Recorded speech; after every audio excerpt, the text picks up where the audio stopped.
প্রবাসীদের পিছনে গল্প নিয়ে চলে আসলাম আমি জুয়েল।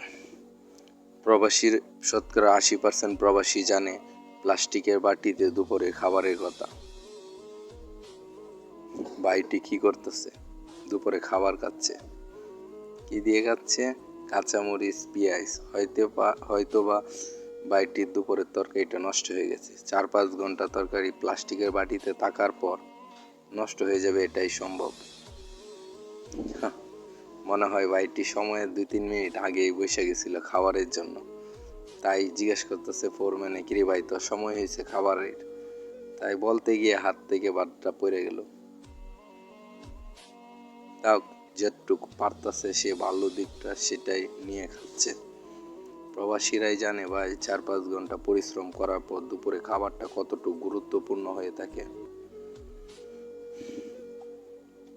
আর কি দেখতেছেন? হাত দিয়ে চোখের পানি মুছতেছে। না, প্রবাসীদের চোখের পানি এত সহজ না, যেখানে সেখানে পড়ে যাবে। যে জায়গায় বসছে ওই জায়গায় হয়তো মশার উৎপাত বেশি, তাই জন্য হাত দিয়ে মশা তাড়াইতেছে।